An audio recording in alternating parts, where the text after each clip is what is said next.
Baik, kita lanjutkan pembahasan kita mengenai pengelolaan daya tarik wisata heritage. Kali ini kita akan masuk kepada specific management tools and technique. Nah, jadi ini akan lebih spesifik dan sifatnya lebih teknis. Alat-alat yang bisa digunakan untuk memanage visitor yang datang ke heritage sites. Ini antara lain ada controlling traffic, visitor flows, and congestion. Kemudian limiting contact between visitors and artifact. Lalu kita bisa juga memanage fee and pricing. Kemudian providing a way for the visitors to leave their mark, providing high quality experience, marketing or promotion, hardening the resource, interpretation, lalu creating mindful visitors. Baik, kita bahas satu persatu. Yang pertama adalah controlling traffic, visitor flows, and congestion. Nah, di dalam hal ini beberapa dampak negatif yang bisa diakibatkan oleh pariwisata terhadap pengelolaan situs heritage, yaitu adalah berkenaan dengan arus lalu lintas, ya, baik itu lalu lintas kendaraan maupun lalu lintas pengunjung, dan juga situasi crowded, ya, crowded condition. Bukan hanya akan merusak sumber daya yang dikonservasi, nah, tapi juga akan merusak pengalaman dari pengunjung itu sendiri. Nah, ada beberapa hal yang mungkin bisa jadi pendekatan, ya, untuk mengelola traffic ini. Yang pertama itu adalah seasonal closure atau penutupan yang berkala, ya, musiman. Jadi ada beberapa musim secara tahunan, ya, di mana situs heritage itu ditutup. Nah, ini bisa berguna untuk mengurangi dampak negatif terhadap heritage site itu, dan juga memungkinkan si situs heritage itu untuk pulih dari kerusakan-kerusakan yang ditimbulkan selama dikunjungi. Yang kedua, salah satu cara yang mungkin dianggap terbaik, ya, adalah untuk mengendalikan atau mengontrol secara spesifik arus wisatawan terhadap satu area, yaitu dengan mengatur besar dari grup yang berkunjung pada waktu-waktu tertentu, baik itu dalam hari tersebut atau mungkin dalam satu pekan, ya. Nah, jadi ada grup-grup wisatawan yang hanya bisa diterima pada waktu-waktu tertentu saja. Kemudian yang ketiga adalah membatasi grup-grup yang besar. Nah, contohnya bus tour atau mungkin study tour, ya, biasanya datang berbondong-bondong, ada beberapa bis. Nah, bisa itu dibatasi untuk waktu-waktu tertentu. Biasanya kita arahkan untuk waktu-waktu yang jarang orang berkunjung, ya. Nah, misalnya biasanya kalau dalam satu pekan tuh di weekdays, ya, contohnya Selasa sore misalnya, gitu, ya. Nah, itu baru bisa menerima kunjungan grup besar, contohnya seperti itu, ya. Nah, tapi memang pendekatan seperti ini juga ada kekurangannya, yaitu tentu saja potensi untuk mendapatkan revenue yang besar, ya, karena ada potensi grup-grup besar yang ingin berkunjung, tapi kita batasi tidak bisa berkunjung, hanya pada hari tertentu saja mereka bisa datang. Lalu yang keempat, bisa juga untuk grup-grup besar itu boleh berkunjung hanya dengan appointment, atau ada reservasi terlebih dahulu. Jadi kita lihat, kita arahkan jadwalnya untuk berkunjung bisanya hari apa. Kemudian bisa juga menggunakan ya yang kelima itu sistem kuota bisa diterapkan, tapi ini biasanya para manajer situs heritage menggunakan sistem kuota ini sebagai hal yang terakhir ya. Yang terakhir mereka terapkan,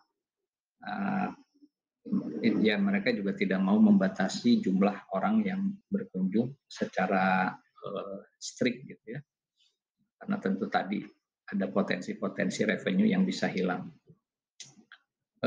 Sebetulnya dengan sistem kuota juga akan timbul kesan lain ya, yaitu adalah kesan eksklusif. Ternyata tidak semua orang mudah untuk berkunjung. Ini juga bisa dikelola ya oleh kita sebagai manajer situs heritage. Lalu yang keenam terkait traffic flow ini, kita bisa menggunakan sistem zonasi ya, zoning, kemudian tata rencana ya, tata letak atau planning dari lahan yang kita kelola. Ini juga bisa membantu dalam mengurangi situasi terjadi kepadatan pengunjung ya, atau crowded. Dan itu beberapa hal yang bisa dilakukan terkait controlling traffic, visitor flows, and congestion. Lalu selanjutnya dalam pengelolaan situs heritage ini, kita juga harus memperhatikan untuk membatasi kontak antara pengunjung dengan barang-barang yang ditampilkan di situs heritage tersebut ya. Limiting contact between visitors and artifact. Ini ada beberapa pendekatan juga ya untuk membatasi physical contact. Tentu saja ini juga terkait dengan perkembangan teknologi. Yang paling sederhana itu adalah memberi tambang pembatas ya di area-area yang kita anggap sensitif.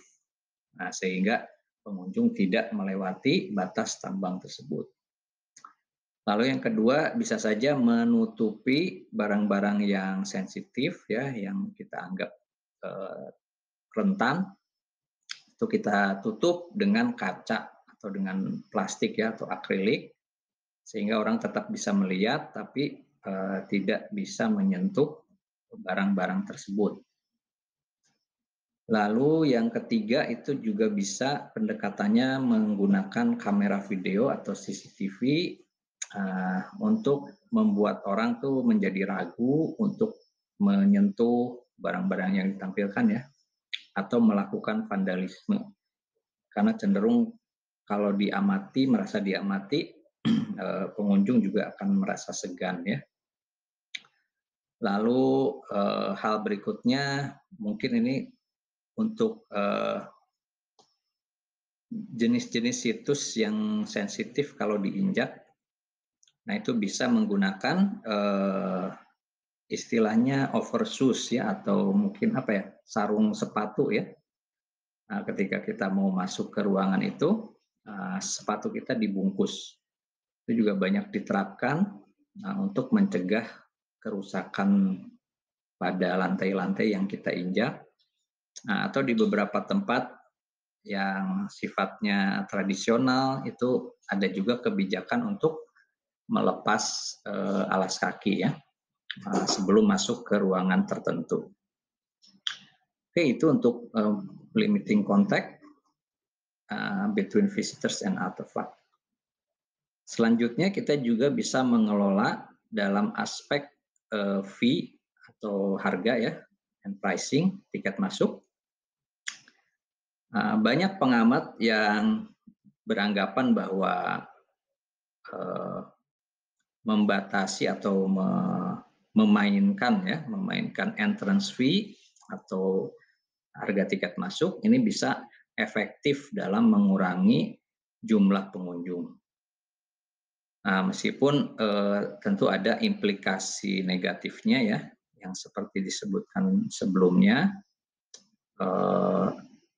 tetap ini pengaturan harga ya. Pengaturan harga itu tetap digunakan secara luas sebagai teknik pengelolaan untuk mengelola kunjungan ke situs heritage. Penerapan harga juga bisa digabungkan ya dengan unsur-unsur musiman tadi. Bisa saja di musim-musim tertentu admission fee ya atau tiket masuknya itu digunakan untuk mengurangi overcrowding ya, mengurangi kunjungan yang berlebih di waktu-waktu yang paling sibuk. Nah, misalnya di satu hari itu atau di satu pekan ya, atau bahkan di satu tahun.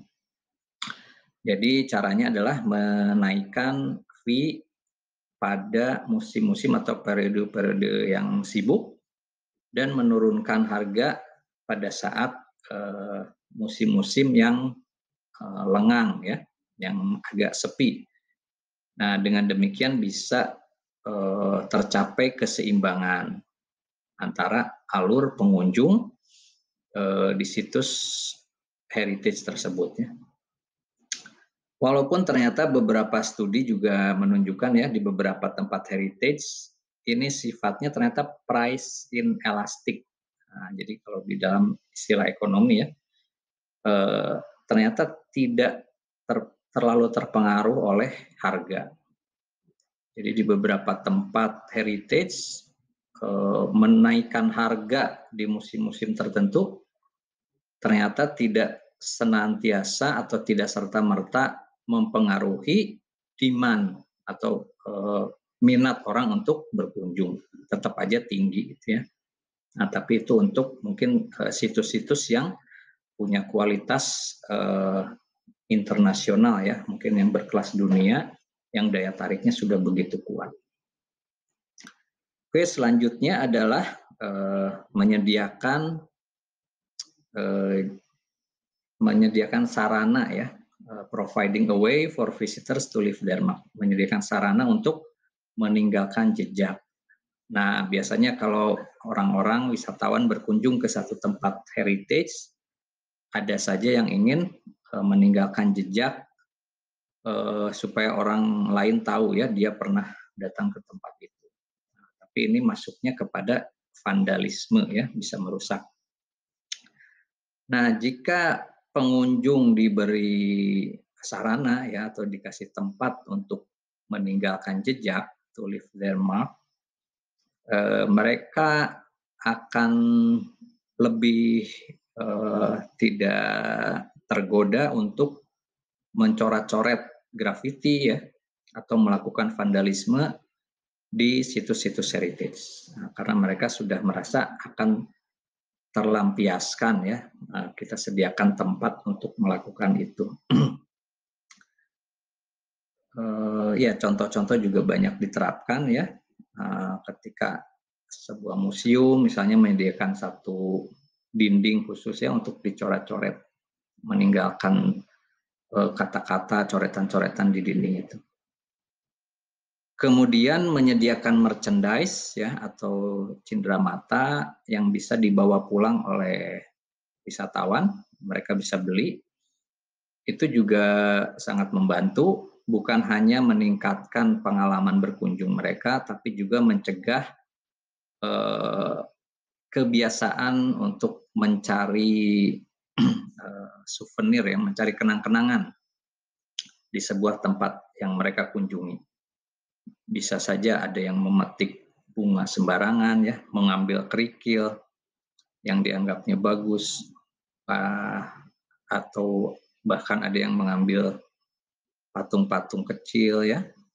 Nah, itu mungkin bisa disediakan replikanya sebagai merchandise yang bisa dibeli. Ini jadi perilaku souvenir hunting atau mencari kenang-kenangan tadi bisa terpenuhi. Selanjutnya adalah menyediakan pengalaman yang berkualitas. Nah, ini juga perlu diperhatikan dalam pengelolaan situs heritage. Meskipun kita sudah bahas ya di sebelumnya bahwa tujuan dari pengelolaan heritage itu yang utama adalah konservasi dari sumber daya tersebut. Namun ternyata penting untuk kita ingat bahwa pariwisata itu juga bagus ketika dilibatkan. Dan ketika pariwisata dilibatkan, kita juga harus ingat bahwa pariwisata adalah industri pelayanan ya, atau industri jasa. Nah, makanya perlu menyediakan layanan yang berkualitas.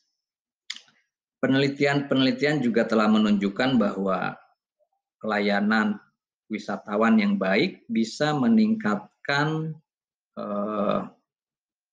kemungkinan bahwa para pengunjung itu akan menikmati kunjungan tersebut lebih baik lagi.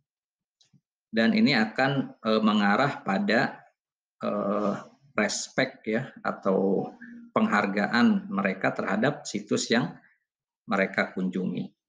Jadi dengan pelayanan yang baik, mereka juga akan lebih menghargai dan menghormati tempat yang mereka kunjungi. Dalam studi lain juga dikatakan bahwa apa yang diingat oleh wisatawan, yang paling diingat oleh wisatawan ketika mengunjungi situs heritage. Nah, yang pertama adalah aktivitas atau kegiatan ya. Nah, jadi kita harus berusaha menyediakan kegiatan-kegiatan yang menarik bagi wisatawan yang berkunjung ke situs heritage. Ini yang akan paling diingat. Bisa saja itu kegiatan sederhana ya, berupa melibatkan mereka dalam penanaman mangrove misalnya kalau di heritage alam, atau juga dalam kegiatan mungkin ada lomba melukis ya di sebuah museum, atau mungkin ada hiking dan sebagainya. Nah, itulah yang akan paling dikenang oleh mereka.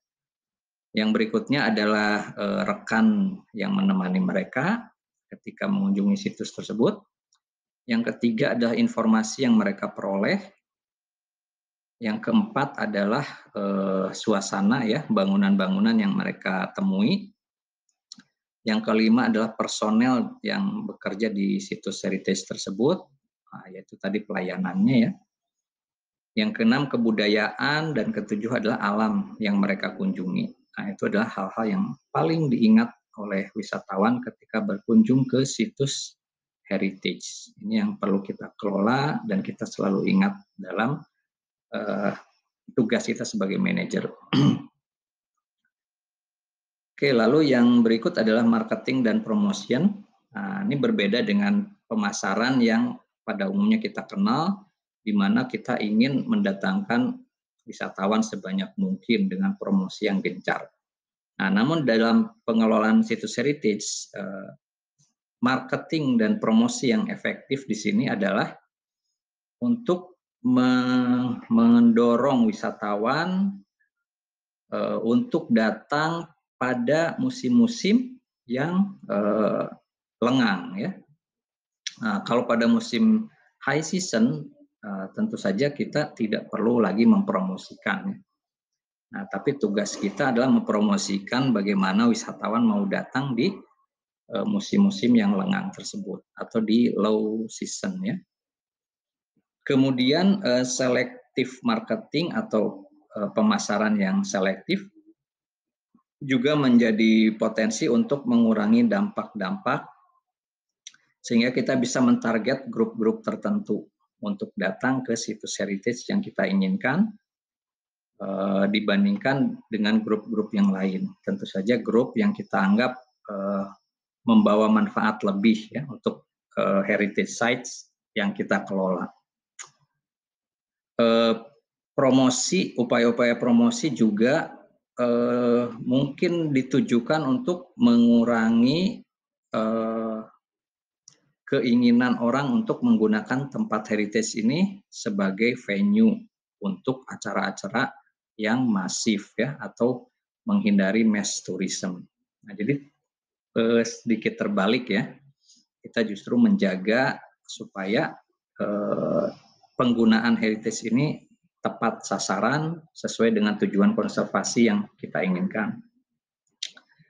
Lalu sebagai tambahan, literatur-literatur bahan-bahan promosi juga bisa digunakan untuk memberitahu wisatawan untuk berperilaku sepantasnya ketika berkunjung ke situs heritage yang mereka kunjungi itu. Dan kita juga bisa mengarahkan mereka untuk mengunjungi tempat-tempat yang lebih aman dibandingkan untuk terus mengunjungi tempat-tempat yang kita anggap rentan ya ketika terlalu banyak pengunjung. Nah, jadi itu fungsi pemasaran tambahan ya ketika kita melakukan promosi di situs heritage. Lalu yang berikutnya adalah hardening the resource, artinya adalah memperkuat dari lahan yang kita kelola. Sebagai cara ya untuk mengurangi dampak lingkungan yang ditimbulkan, jadi manajer dari situs heritage bisa memperkuat sumber-sumber daya yang dikelolanya. Nah, ini antara lain umumnya ya bisa melibatkan kegiatan-kegiatan seperti membuat jalan ya, atau membuat boardwalk, jalan-jalan setapak yang diperkuat, dan juga menambah jumlah fasilitas-fasilitas yang disediakan. Nah, tapi penambahan jalan ya supaya tidak merusak lingkungan ya, dan juga penambahan fasilitas ini harus dilakukan dengan cara yang paling sensitif dengan memperhatikan lingkungan, dengan memperhatikan kelestarian lingkungan dan juga aspek aestetik ya, estetika dari lingkungan harus tetap terjaga. Dan ini harus menjadi yang terdepan di dalam pertimbangan kita ketika memutuskan pendekatan apa yang akan diterapkan untuk memperkuat lingkungan situs heritage kita. Jadi semuanya harus dipertimbangkan berdasarkan keindahan lingkungannya. Kemudian landscaping dan juga desain dari situs heritage itu harus melibatkan material-material yang alami dan bukan imitasi. Sebisa mungkin sama kondisinya dengan lingkungan aslinya. Kemudian bahan-bahan yang digunakan juga harus perhatikan ya, tidak terlalu banyak ragam, harus sesuai dengan lingkungannya. Ya, ini contoh ketika sebuah desa wisata misalnya ya ingin dibangun, nah itu jangan sampai kita membangun jalan-jalan beton di desa tersebut, di mana sebenarnya desa itu kehidupannya masih sederhana.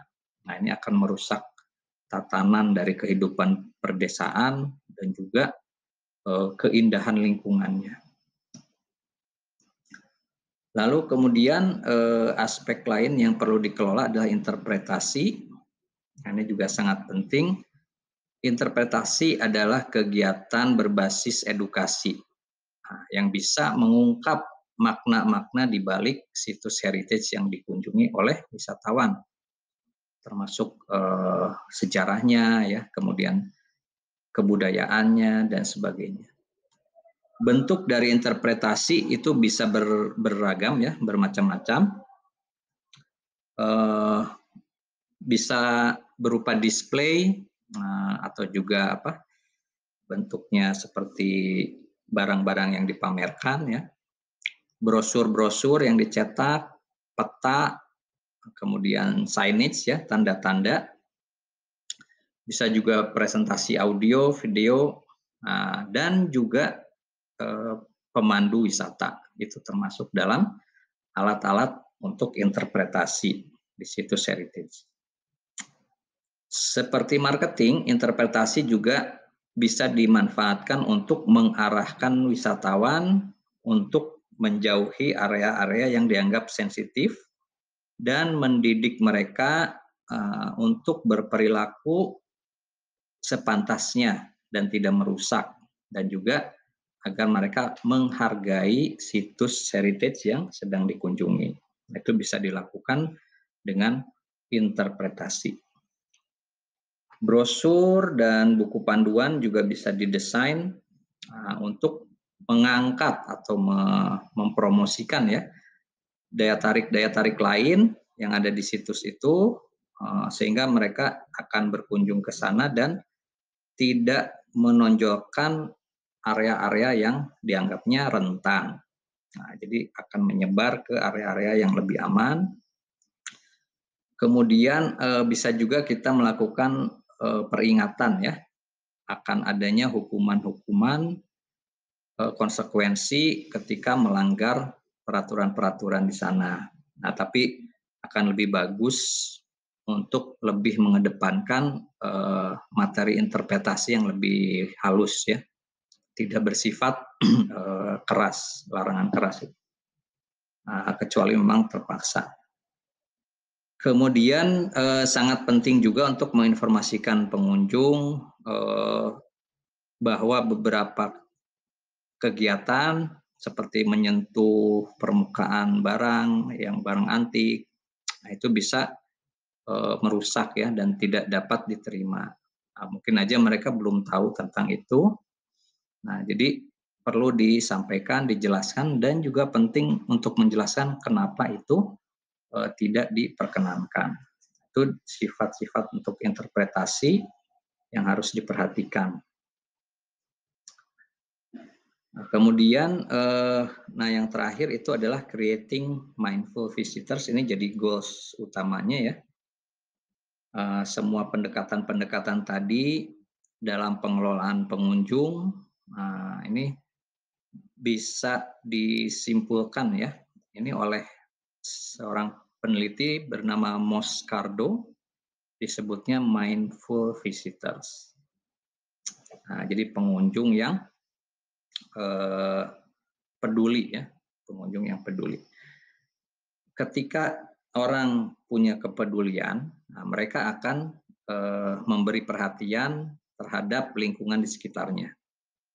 Mereka akan bisa menerima dan mau belajar dengan melihat lingkungan sekitarnya dari berbagai sudut pandang. Nah, jadi lebih terbuka, mereka punya keinginan untuk menyerap ya apa yang mereka temui saat mengunjungi situs heritage itu.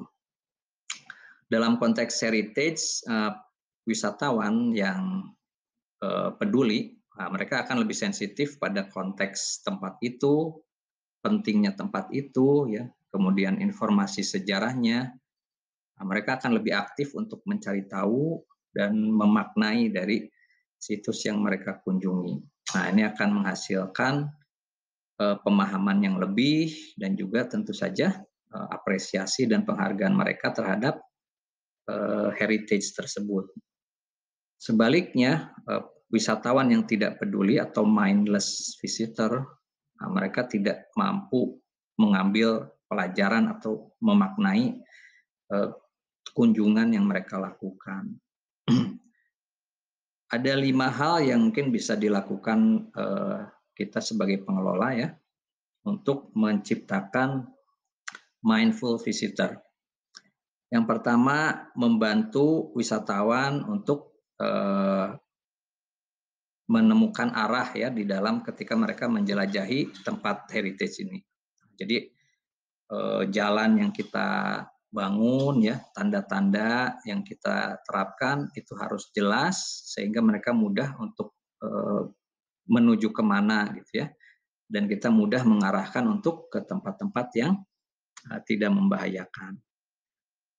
Yang kedua adalah make connections to visitors and involve them. Jadi kita harus membuat hubungan yang baik dengan wisatawan dan juga melibatkan mereka dalam berbagai kegiatan. Nah, di sini kita harus pandai membuat aktivitas atau kegiatan-kegiatan yang kreatif di mana wisatawan bisa terlibat di dalam kegiatan tersebut. Sehingga ketika berkunjung di situs heritage, mereka merasa bagian dari heritage tersebut.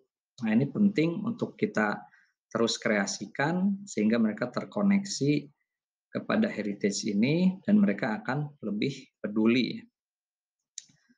Lalu kita bisa menawarkan variasi-variasi lain dari pelayanan kita, dari kegiatan.